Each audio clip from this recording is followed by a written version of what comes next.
పుట్టినరోజు, పెళ్లి రోజు, నిశ్చితార్థం, శారీ ఫంక్షన్స్, రిసెప్షన్ ఏదైనా సరే అన్ని శుభకార్యాలకు సంప్రదించండి ఐశ్వర్య కన్వెన్షన్.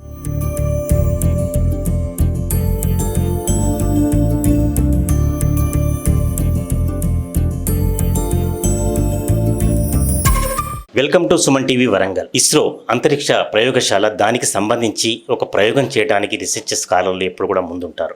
అలాంటి ఇస్రోలో ఒక ట్యూటర్గా, అంటే పరిశోధకుడిగా స్పెషల్గా ట్యూటర్గా అవకాశం రావడం అనేది ఒక అరుదైన విషయం.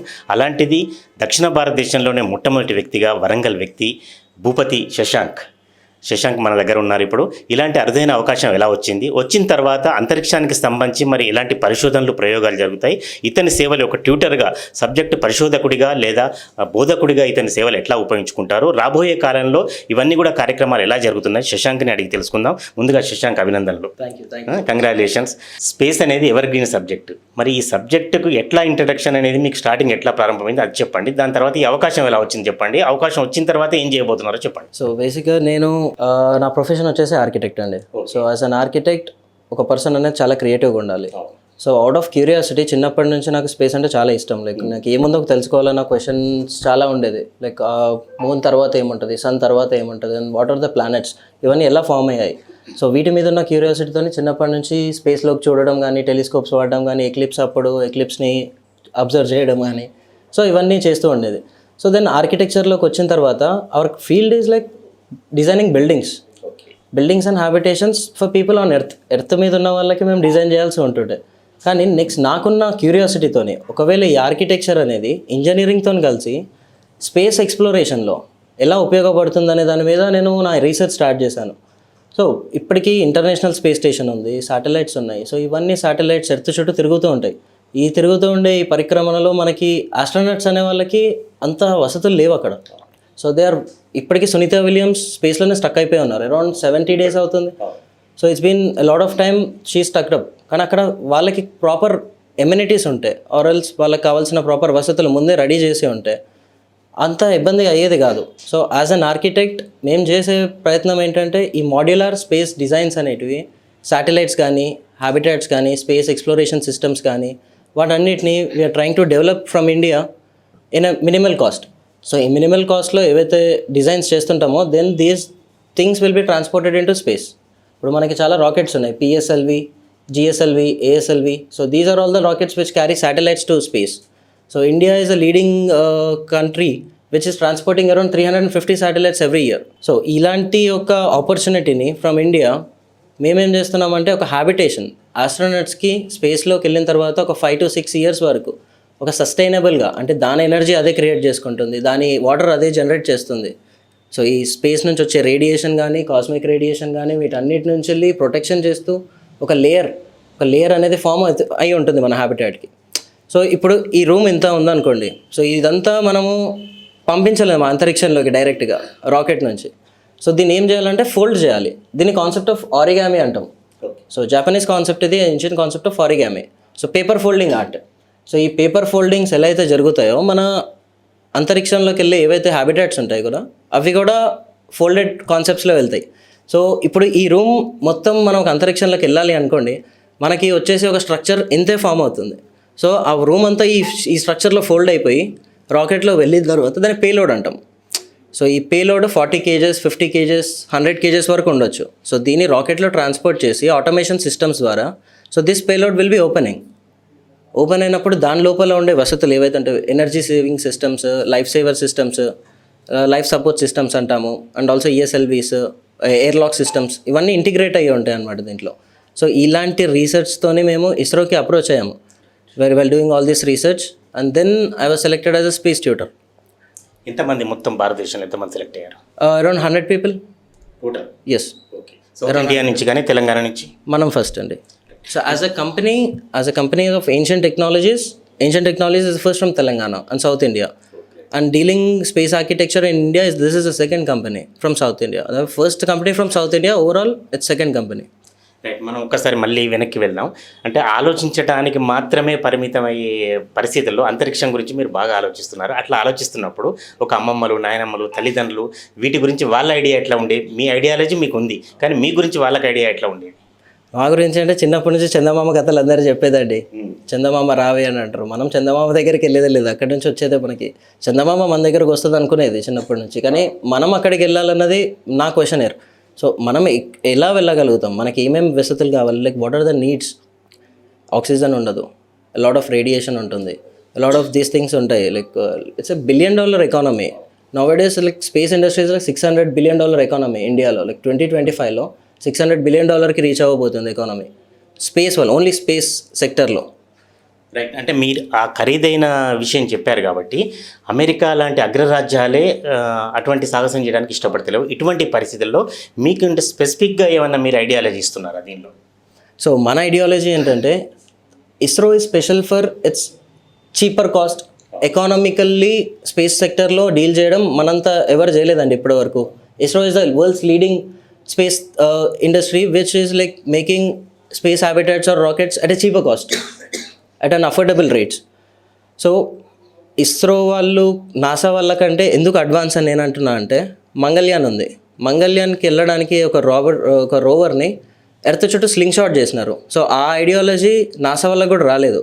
So that sling shot concept is a jugaad. So we as an Indians we do have a lot of knowledge. ఈ ఐడియాస్ అన్నిటిని మనం ఏం చేస్తున్నామంటే, so our company name is ancient technologies. So ancient technologies here works as a space sector company which deals with ancient ideas and emerges with modern innovation. అంటే పురాతనమైన కట్టడాలు, వాటి ప్రక్రియ, వాటి థియరీస్ నుంచి మేము డెవలప్ చేసుకొని, ఒక సైంటిఫిక్ థియరీని డెవలప్ చేసుకొని, ఈ థియరీ ద్వారా మేము ట్రైంగ్ టు బిల్డ్ ప్రోటోటైప్స్. ఇప్పుడు 1000 పిల్లర్ టెంపుల్ ఉంది మన వరంగల్లో, చాలా ఏన్షియంట్ టెంపుల్స్ ఉన్నాయి. సో దాంట్లో ఉన్న జామెట్రీ మీరు చూస్తే దాన్ని మనం సీక్రెట్ జామెట్రీ అని అనొచ్చు. So it's called secret geometry. So ఈ సీక్రెట్ జామెట్రీ అనేది ప్రాపర్ ప్రపోర్షన్స్లో ఉండేది. సో ఈ ప్రపోర్షన్స్ అన్నిటిని వాడి ఒకవేళ స్పేస్ హ్యాబిటాట్స్ని మనం డిజైన్ చేయగలిగితే will be the world's most leading company as a private sector నేను మాట్లాడుతున్నాను. అంటే ఆర్కిటెక్చర్లో కూడా ఈ సైన్స్ లేదా ఎక్స్పెరిమెంట్స్ దాని వెనుక ఏముందనేది కూడా గమనించడం చాలా తక్కువ మన దగ్గర. అట్లాగే ఇస్రోకు సంబంధించి చాలా వరకు కూడా సక్సెస్ అయినాయి, ఎక్స్పెరిమెంట్ల దశ దాటి చాలా వరకు సక్సెస్ అవుతున్న పరిస్థితులలో మిగతా దేశాల ఎక్స్పెరిమెంట్లకు మన ఎక్స్పెరిమెంట్లకు తేడా ఏంటి? మన ఎక్స్పెరిమెంట్లు ఇప్పుడు మిగతా దేశ ఎక్స్పెరిమెంట్లు ఏంటంటే అది చాలా $1 billion కూడుకున్న పని అండి. So it's very costly. It's ఆ కంట్రీ ఎకానమీకి వాళ్ళు చేసే స్పేస్ సెక్టర్ దానికి అసలు సంబంధం ఉండదు. సో ఇప్పుడు మొన్న 2022-21లో NASA's economy was built around 70% of the whole countries economy was depend on the space sector. అంటే యూఎస్ మొత్తం 70% of its economy was built on the space. ఇండియాలో ఒకవేళ స్పేస్ సెక్టర్ అనేది ముందుకెళ్తే మనకి చాలా ఆపర్చునిటీస్ డిఫరెంట్ ఫీల్డ్స్లలో అది ఉపయోగపడుతుంది. For example agriculture, medicine. అంటే మైక్రోగ్రావిటీ అనేది స్పేస్లోకి వెళ్ళిన తర్వాత అక్కడ చేసే ఎక్స్పెరిమెంట్స్ ద్వారా మనకి ఇక్కడ అగ్రికల్చర్ ఇంప్రూవ్ చేసుకోవచ్చు, మెడిసిన్ ఇంప్రూవ్ చేసుకోవచ్చు. సో ప్లాంట్స్ ఆ ఎన్వైర్న్మెంట్లో ఎలా బిహేవ్ చేస్తాయి, ఇక్కడ ఎలా బిహేవ్ చేస్తున్నాయి, అక్కడ ఏం కావాలి, అక్కడ ఏముంటే మైక్రోగ్రావిటీస్ అంటాం వీటిని. సో వీటి వల్ల ఎలా ఎఫెక్ట్ అవుతున్నాయి, దీని ద్వారా ఇక్కడున్న అగ్రికల్చర్ని ఎలా ఇంప్రూవ్ చేయవచ్చు. The same time medicine industry, radiation, వీటన్నిటిని ఇంప్రూవ్ చేసుకునే ఆపర్చునిటీస్ మన దగ్గర డైవర్స్ ఉన్నాయి. ఈవెన్ మనం చంద్రయాన్ 3 గురించి మాట్లాడుకుంటే, Chandrayaan 3 was also successful machine. So అక్కడ వెళ్ళిన తర్వాత యాజ్ అన్ ఇండియన్ మనం ప్రౌడ్గా ఫీల్ కావాల్సిన విషయం ఏంటంటే, మనం తెలుసుకున్న విషయాలు ప్రపంచం ఇప్పటివరకు తెలుసుకోలేదు. Like we found that moon has water. South పోల్లో వాటర్ ఉందని చెప్పేసి మనం ఫైండ్ అవుట్ చేసినాం. And at the same time moon పైన హీలియం-3 అనేది ఒక కెమికల్ దొరుకుతుంది. Like it's a very very valuable. అంటే ఒక కేజీ హీలియం-3ని తీసుకొని వస్తే ఇక్కడికి, ఆ కేజీ హీలియం-3తోని ఒక 67 grams ఆఫ్ డ్యూటేరియం కెమికల్ని మిక్స్ చేస్తే హోల్ ఇండియాకి సరిపోయేంత ఎలక్ట్రిసిటీ ఫామ్ అవుతుంది. అంటే ఒక KG helium three is available there. Like lot of helium three is available there and deuterium ఇక్కడ అవైలబుల్ ఉంది. ఆ రెండు మిక్స్ చేస్తే లాట్ ఆఫ్ ఎనర్జీ, అంటే ఎనర్జీ క్రైసిస్ని కూడా మనం డీల్ చేయొచ్చు. ఇట్స్ స్కేర్సిటీ ఉంది మన దగ్గర, water scarcity, energy scarcity. So to deal all these scarcities apart, space exploration is a much more needed thing. Resources కూడా ఉన్నాయి. Yes right. అంటే శశాంక్, ఇప్పుడు మీరు అన్నట్టుగా స్పేస్లకి తీసుకువెళ్ళే ఐటమ్స్తో పాటు మీరు ఆర్కిటెక్చర్ చేశారు. ఇప్పుడు అదే ఎక్స్పెరిమెంట్స్ కానీ, అదే ఏదైనా పరిశోధనలు కానీ, ప్రయోగాలు కానీ ఆర్కిటెక్చర్లో భూమి మీద కూడా చేయొచ్చా? ఎస్, అవునండి, చేయొచ్చు. వీటినే ఎక్స్పెడిషన్స్ అంటాం మనం. So these are called expeditions. ఒకదే స్పేస్లో ఇప్పుడు ఆస్ట్రోనట్స్ని పంపించి వాళ్ళ హ్యాబిటేట్లో ఎలా అలవాటు చేసుకుంటున్నారు అనే పాయింట్ని మనం ఆలోచిస్తే, ఇదే ఎక్స్పెరిమెంట్ ఎర్త్ మీద చేస్తే it's called an expedition. So ఈ ఎక్స్పెడిషన్లో ఏం చేస్తారంటే ఒక క్రూని సెలెక్ట్ చేస్తారు, ఆస్ట్రోనట్స్ని ఒక 5 to 6 మెంబర్స్ని సెలెక్ట్ చేస్తారు. స్పేస్లోకి పంపించే ఏదైతే స్ట్రక్చర్, ఆర్బిటల్ స్ట్రక్చర్ ఉంటుందో మనం డిజైన్ చేసేది, అది ఎర్త్ మీదనే పెట్టేసి దాని చుట్టూ వాళ్ళకి ఫుడ్ లోపలనే ఉంటుంది, ఎయిర్ లోపలనే ఉంటుంది, కంప్లీట్లీ లాక్ చేసేస్తారనమాట లోపల. It's called an expedition. ఇలాంటి ఎక్స్పెడిషన్ మనకి ఇప్పుడు ఆకాశ్ స్పేస్ స్టూడియో అనే కంపెనీ లడాఖ్లో చేస్తున్నారు in collaboration with ISRO. So even I worked with that Aakash space studio. ఆ ఫర్మ్లో నేను పనిచేశాను అనమాట around one year as a space architect. So then I started my own company coming back to my home town to deal with all these things. So it's called an expedition. అంటే ఇంకొక doubt, ఇప్పుడు చాలామందికి అంటే ఇప్పుడు మాలాంటి అవగాహన లేని వాళ్ళకి ఏమనిపిస్తుందంటే స్పేస్కి సంబంధించి భూమి మీద ఏదైతే అవసరం ఉంటుందో ఆ ఎక్స్పెరిమెంట్లో సరిపోతుంది, ఇంకా ఈ కొత్త రకమైన ప్రయోగాలు ఖర్చుతో కూడుకున్నవి, కష్టంతో కూడుకున్నవి అనిపిస్తుంది. అలాంటప్పుడు చేయడం అవసరమా? ఖచ్చితంగా అవసరం అండి, ఖచ్చితంగా అవసరం. ఎందుకంటే మనం ఇక్కడ ఉండి చాలా చూస్తున్నాము, కానీ we should break the walls, break the box and explore the space. ఎందుకంటే ఇప్పుడు పాతకాలంలో ఎర్త్ ఫ్లాట్ ఉండేదని నమ్మే వాళ్ళందరూ. ఎందుకు? గాల్లోకి వెళ్ళిన తర్వాతనే కదా ఎర్త్ రౌండ్ అని తెలిసింది. It's a sphere and which is orbiting around the sun. And with that we're getting seasons. మనకి సీజన్స్ తెలుస్తున్నాయి, కాలాలు ఎలా గడుస్తున్నాయో తెలుస్తుంది, టైమింగ్ ఉంది. సో ఎవ్రీథింగ్, ఏ పంట ఏ కాలంలో వేయాలి, ఏ పంట ఏ కాలంలో వేస్తే ఎంత బెనిఫిట్ వస్తుంది, ఇవన్నీ ఇంత డెవలప్మెంట్ కావడానికి space exploration is the main thing. మీకు ఒక పాయింట్ చెప్తాను. మెయిన్లీ పాతకాలంలో ఏన్షియంట్ పీపుల్, వాళ్ళకి ఫోన్స్ లేవు, ఏం లేకుండే. దే యూస్ టు, అంటే వాళ్ళు ఏం చేసేది, నైట్ అయితే ఆకాశంలోకి చూసుకుంటూ స్టార్స్ చూసేది. So they use stars for navigation. అంటే ఒక ప్రాంతం నుంచి ఒక ప్రాంతానికి వెళ్ళడానికి, ఒక డే నుంచి డిఫర్ చేయడానికి వాళ్ళకి స్టార్స్ అనేది చాలా ఇంపార్టెంట్ ఉంటుండే. సో అలాంటి నావిగేషన్ కానీ, స్పేస్ ఎక్స్ప్లోరేషన్ కానీ, ఇప్పుడు మనం చేసే అగ్రికల్చర్ అండ్ మెడిసిన్ ఇండస్ట్రీలో ఇలాంటివన్నీ డెవలప్ చేయడానికి space exploration is much more needed and to know more. ఇప్పుడు మీ ఫీల్డ్లోకి వద్దాం. ఇప్పుడు ట్యూటర్గా, ఇస్రో ట్యూటర్గా సంబంధించి నెక్స్ట్ ఏం చేయబోతున్నారు, వాళ్ళు మీ దగ్గర నుంచి ఏం ఆశిస్తారు, తర్వాత మీరు ఏం చెప్పబోతున్నారు? So ISRO as a tutor, registered space ట్యూటర్గా మేము చేయాలనుకుందంటే మేము ఒక ఎడ్యుకేషనల్ మాడ్యూల్ డెవలప్ చేసామండి. So this module will teach different sector of students. It might be individual, yes, it's with different sector of students and with అది colleges కానీ, schools కానీ, different people కానీ స్పేస్ మీద అవగాహన తెంపించాలి. సో ఎట్లా తెప్పిస్తాం? We should make them curious. First of all అంతరిక్షంలో ఏముంది అన్న క్వశ్చన్ మార్క్ అనేది స్టూడెంట్స్లోకి రావాలి. ఇఫ్ దే ఆర్ క్యూరియస్, వాళ్ళకి ఆ క్యూరియాసిటీ మనం బిల్డ్ చేస్తే మనం చేసిన the best way of teaching is developing curiosity in students. So we're trying to make students develop that curiosity in their minds to explore about space. ఇప్పుడు మనం question అడుగుతామండి, అంతరిక్షంలో ఏమేమి ఉంటాయి అంటే చాలా ఉంటాయని చాలామంది చెప్పగలుగుతారు, కానీ ఎట్ పాయింట్ చూపించి ఇది ఈ స్టార్, ఇది ఈ ప్లానెట్ అని చూపించేంత అవగాహన మనకు రావాలి. అంటే న్యూటన్ లాంటి వాడే ఆ క్యూరియాసిటీతోనే ముందుకు వచ్చాడు, మనకు తెలుసు. చివరగా చెప్పండి, అంటే క్యూరియాసిటీతో సరిపోతుందా? ఇప్పుడు మన దేశ పరిస్థితులను బట్టి మనము ఇంకా అంటే మీలాంటి శాస్త్రవేత్తలను, యువ శాస్త్రవేత్తలను తయారు చేయాలన్నా, లేదా వాళ్ళలో క్రియేటివిటీ పెంచాలంటే ఏం చేయాలి? ప్రభుత్వం కానీ ప్రజలు. మీరన్న పాయింట్కి నేను చెప్పాలనుకుంటుంది, curiosity is the essence of existence. So curiosity లేని ఎగ్జిస్టెన్స్ లేదు. హ్యూమన్ రేస్ ఇక్కడ వరకు రావడానికి మెయిన్ రీజన్ క్యూరియాసిటీ. ఒక మనిషికి ఆలోచన పెరిగినప్పుడు వాడు ఎంత కృషి చేసి, అంటే ఎన్ని క్వశ్చన్స్, తన లోపల వచ్చే క్వశ్చన్స్ని ఆన్సర్ చేసుకొని అండ్ దెన్ బయట దొరికే ఆన్సర్స్ని ఫైండ్ అవుట్ చేసుకొని అన్నిటిని మ్యాచ్ చేసుకొని ఒక థియరీ డెవలప్ చేస్తారు. సో ఇలాంటి థియరీస్ డెవలప్ అయ్యి ఇంత టెక్నాలజీ, ఇంత సైన్స్ అభివృద్ధిలోకి వచ్చింది ఈరోజు. సో ఈ క్యూరియాసిటీ అనేది బేసిక్ ఎసెన్స్ అండి.